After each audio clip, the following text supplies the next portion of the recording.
పోలీసులు ప్రజల కోసం పనిచేయాలి కానీ పార్టీల కోసం కాదన్నారు చేవెళ్ల కాంగ్రెస్ అభ్యర్థి కొండా విశ్వేశ్వరరెడ్డి. టీఆర్ఎస్ నేతలు అడ్డదారులు తొక్కుతూ తన గెలుపును అడ్డుకోవాలని చూస్తున్నారని విమర్శించారు. ఎవరెన్ని చేసినా తన విజయం ఖాయమని ధీమా వ్యక్తం చేశారు కాంగ్రెస్ అభ్యర్థి కొండా విశ్వేశ్వరరెడ్డి.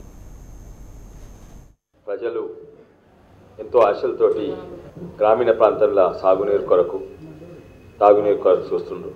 ఇంటింటికి నల్లా ఇస్తాన్న వాళ్ళు ఈరోజు ఇంటింటికి చెంబు ఇచ్చినట్టు అనిపిస్తున్నది.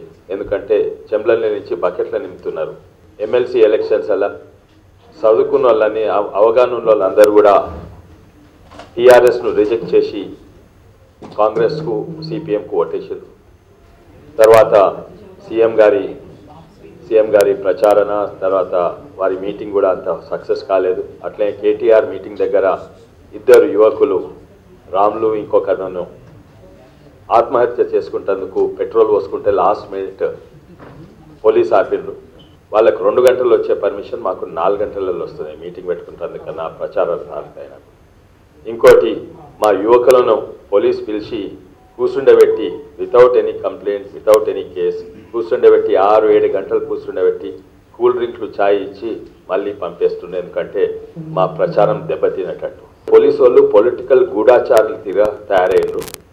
వీళ్ళిద్దరిని పట్టుకున్నాము మా ఆఫీస్ ముంగట పొలిటికల్ ఎస్పెనాజ్ చేస్తుంటే. పోలీస్ అనేది ఒక పార్టీకి కాదు, ప్రజల కొరకు ఓ ప్రభుత్వం కొరకు పనిచేస్తుందని తెలియజేస్తున్నారు. ప్రాణహిత చేవెళ్ల ద్వారా 6వ చెప్తున్నారు. 5 సార్లు ఎలక్షన్ చెప్పిండ్రు. ఇప్పుడు 6వ ఎలక్షన్స్ ఇది.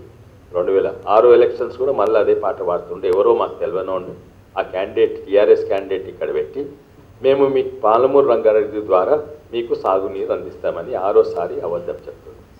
ఇది నిజంగానే ఒక క్రూర హాస్యంగా తయారైంది. ఇక నిజామాబాద్ ఎంపీ అభ్యర్థి కవిత బోధ